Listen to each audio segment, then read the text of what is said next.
Olá, você que acompanha o Jornal da Advocacia, nós vamos começar agora uma série de entrevistas com as advogadas e os advogados que farão parte da 5ª edição da revista Jus Advocacia. E hoje nós recebemos a doutora Renata Lustosa, advogada militante, que atua na cidade de Picos, Pio Nono e ali toda aquela região, sobretudo com o direito previdenciário. Seja muito bem-vinda, doutora Renata.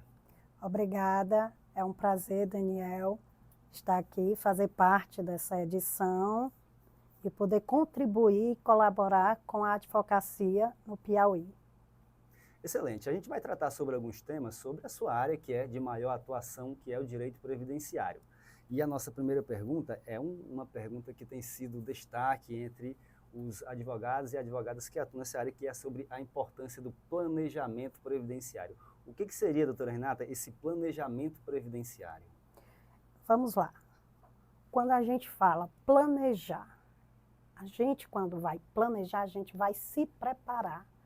Quando a gente fala planejamento previdenciário, é ter uma preparação previdenciária porque o planejamento está muito interligado à questão da aposentadoria, entendeu? Ele é voltado para a aposentadoria, porque toda pessoa, quando quer pleitear sua aposentadoria, ela precisa, primeiro, primordial, fazer seu planejamento previdenciário.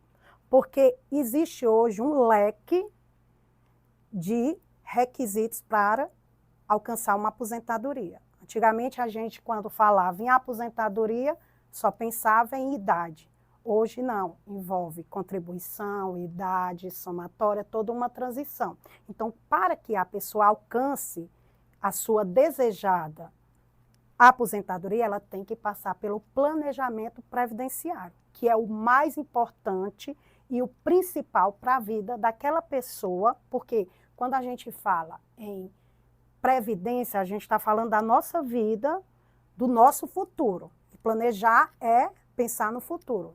Então, a gente está ali na nossa atuação, trabalhando, contribuindo, para posteriormente chegar à sua aposentadoria. E sem um planejamento previdenciário bem feito, bem preparado, a dificuldade é maior. Então, o importante hoje, no direito previdenciário e na vida da sociedade em si, chama-se planejamento previdenciário. Excelente. Esse planejamento, ele teria, assim, algumas etapas básicas que a pessoa pode já fazer? De início, porque a gente tem que conhecer cada caso. A pessoa que vai procurar, porque o que é interessante, toda pessoa procurar o profissional no direito previdenciário, o advogado previdenciarista, porque existe vários requisitos. A gente tem de um lado o homem e a mulher, o trabalhador, carteira assinada, o avulso, o contribuinte individual. Então, cada um ele vai estar inserido no seu requisito.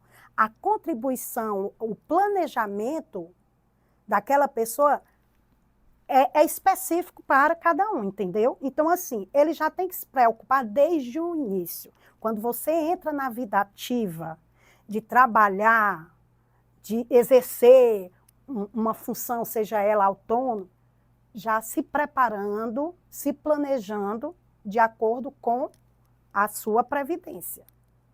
Perfeito, né? Então fica aí essa observação de que ao pensar, né, a respeito de previdência, a respeito de direito previdenciário, é importante ter sempre o acompanhamento de um profissional que é exatamente que vai lhe garantir que esse trabalho, que esse tema seja desenvolvido da melhor forma. Um outro tema também, doutora Renata, que a gente sempre ouve e que é importante o nosso internauta, o nosso telespectador acompanhar, é a questão da qualidade do segurado. O que caracteriza, né, o que dá condição para uma pessoa de pleitear, por exemplo, um benefício, uma aposentadoria? Certo. Vamos lá. A qualidade de segurado, ela é uma das partes mais importantes do direito previdenciário. Por quê? A gente criou uma cultura do idade, nascimento, morte. E não é assim que funciona no direito previdenciário. existe o fator gerador e a questão da qualidade segurada. Quando a pessoa diz que tem uma incapacidade, ela, no entendimento dela, é chegar no INSS e dizer, olha, eu estou doente, quero o meu auxílio porque eu tenho direito. Certo. E a qualidade de segurado daquela pessoa que está com essa determinada doença? Porque nem dá direito, é incapacidade. Então, existe só 3 categorias de qualidade de segurado.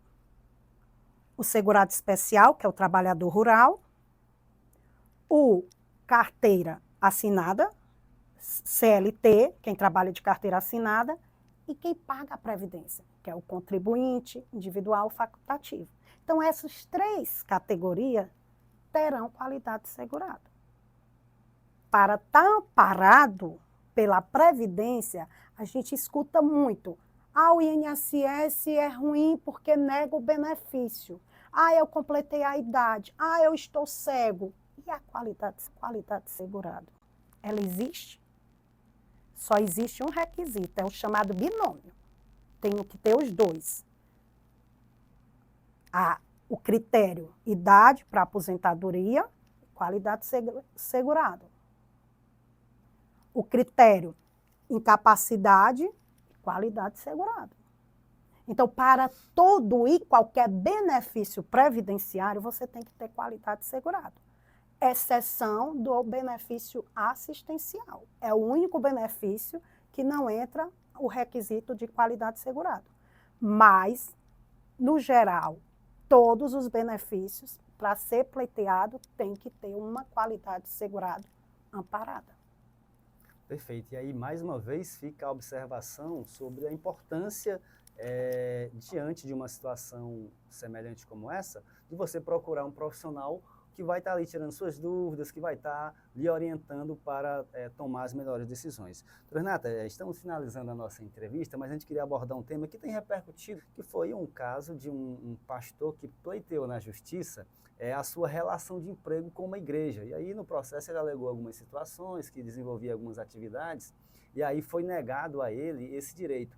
E a nossa pergunta seria, o que caracteriza uma relação, né, de trabalho, emprego, para que as pessoas que estão nos acompanhando possam entender, eu faço algo parecido, será se eu tenho direito, será se a minha situação não é parecida? Então, eu queria que você explicasse um pouquinho sobre esse caso. Vamos lá. A relação empregado-empregador, ela é bem clara e objetiva. Não adianta assim, a CLT está aí para dizer. Primeira coisa que a gente deve pensar na relação é a questão da onerosidade, da assiduidade, da subordinação. Então, assim, para que exista a relação empregado e empregador, tem que ter toda essa situação. Ou seja, um trabalho que você vai lá prestar esporadicamente, aleatório uma vez ou outra, não gera. Agora, aquele que você faz com aquela frequência, cumprindo jornada, a subordinação, as delegações de função, o pagamento, ela tem um vínculo empregatício, mas relação esporádica não gera vínculo empregatício. Então, um pastor de uma igreja com a igreja, ele está lá voluntariamente. Se ele faz algum serviço, também é voluntariamente. Não existe uma relação de subordinação, não existe uma relação de onerosidade, de assiduidade, que é o cumprimento de horário. Então, assim, a relação ela está completamente descaracterizada entre pastor e igreja. Não existe vínculo empregatício. Porque nenhum dos requisitos para que se tenha essa relação está inserida aí nesse caso do pastor com a igreja. Perfeito. Olha, para essas e outras informações acerca do direito previdenciário, acerca do direito trabalhista, você acompanha acessando o Jornal da Advocacia. Então, a gente deixa o agradecimento à doutora Renata por participar conosco e nos vemos, né, mais lá no mês de agosto, onde estaremos lançando a 5ª edição da revista Juiz da Advocacia. O Dr. Renato estará lá conosco.